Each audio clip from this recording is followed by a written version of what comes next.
Chapter 37. The Wu family goes bankrupt. Jonathan stared at the news in a daze.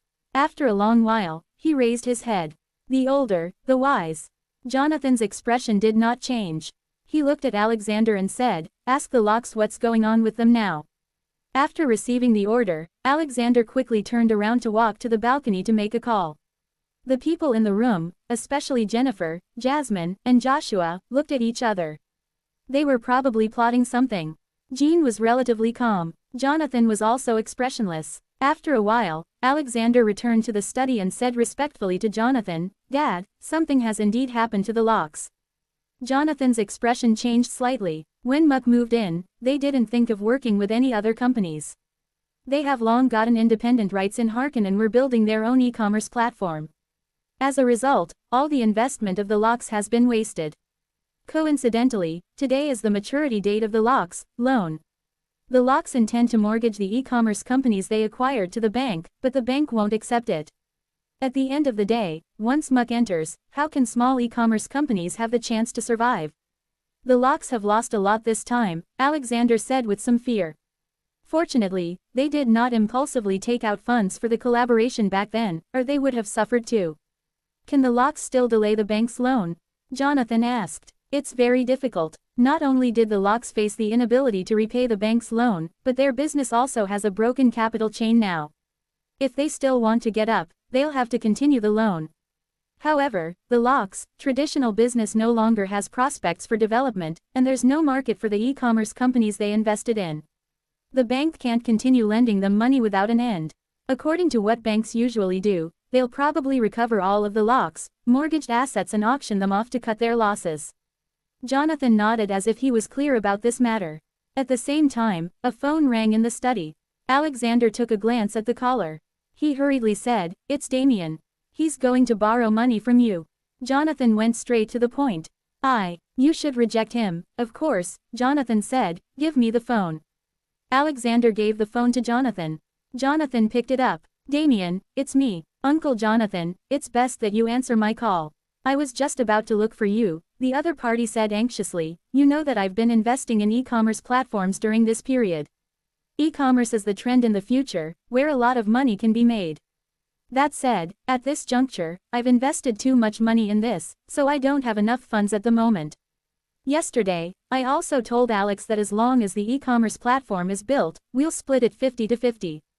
So, Uncle Jonathan, can the Lawrences finance a portion of the money first? I'll return twice the amount to you including interest." "Damien," Jonathan said unhurriedly, "in the past, I would have helped you even if you went bankrupt, let alone for the sake of investing. The Lawrences have always been loyal.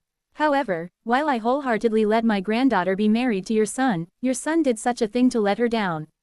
What's more, your family acquiesced to it. I can't swallow this grievance.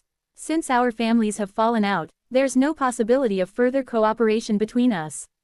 "Uncle Jonathan." Jonathan immediately hung up. He did not listen to Damien's explanation at all. He handed the phone to Alexander. "Whether it's the Locks or the media, you're going to give the same answer. It's not that the Lawrences are heartless, it's just that the Locks' actions were too disappointing." "I understand." Alexander hurriedly nodded. Fortunately, the engagement with the Locks was broken off yesterday, and it was still the Locks' fault. Otherwise, if something happened to the Locks at this time, the prospective in-laws would be considered ungrateful for not helping them, and the Lawrences' reputation would then be tarnished. It was good that the Lawrences had sufficient reasons to reasonably reject the Locks' request for help at this moment. "So," Jean asked coldly in the room, "am I still in the wrong?" Everyone instantly looked at her. Jonathan said coldly, "Do you think you're right for breaking off the engagement without discussing it with your elders? You should be thankful that you're lucky. Something happened to the person you broke off the engagement with. Otherwise, think about the consequences you'll face." "Luck." Jean sneered and did not say a word. Jonathan continued, "For the sake of not causing a huge disaster in the end, I can let bygones be bygones but..." Jean's eyes moved slightly. "Return the 5% of the shares that you previously took." Jean asked sarcastically, "You want to take back what you gave me?" "I gave them to you because I wanted you to marry Thegis Locke. Now that you're not marrying him, shouldn't you return them?" Jonathan made it sound like it was a matter of fact. "Grandpa, I don't want to reason with you. At your age, you should know more about reason than I do. Even so, I feel that you're too overbearing now. Jean, how can you talk to your grandpa like that? Alexander's face darkened. Speak, Jonathan said sternly. Alexander paused. Jean looked straight at Jonathan. When you gave me the shares back then, you didn't say that you'll take them back if I end up not getting married to Thegis. I gave you the shares on the premise of becoming a Locke. Compared to the benefits of a joint marriage with the Lockes, breaking off the marriage has also brought benefits to the Lawrences. Not only did we not lose out on our investments, but we also kept our reputation. One thing is not another. I gave you the shares back then just to make up for you. Now, you don't have to marry Thegis, so we no longer have to make up for it. No, you just said that as long as I can bring benefits to the family, I can do whatever I want. Jean looked at Jonathan. I've never thought of doing whatever I want. All I want is 5% of the shares. Grandpa, are you planning to slap your own face?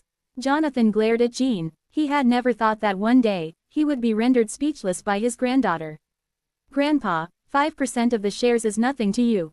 Nothing will change for you because of this small amount of shares, whether it's in the Lawrence enterprise or the Lawrence family. On the other hand, it's very important to me.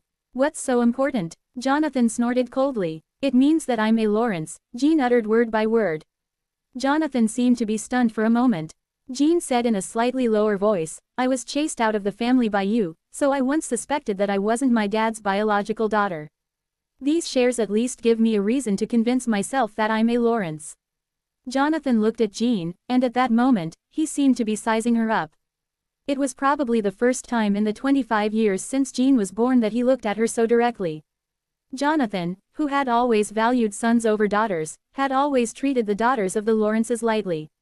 This was the case for Jasmine as well, he was just using her as a tool to gain benefits. This time, Jonathan was shocked by Jean's explosive power. Whether it was her imposing manner earlier or her softness at this time, they gave him no reason to reject her. Jonathan's eyes narrowed. Perhaps Jean was more useful than he thought. Just like Jean's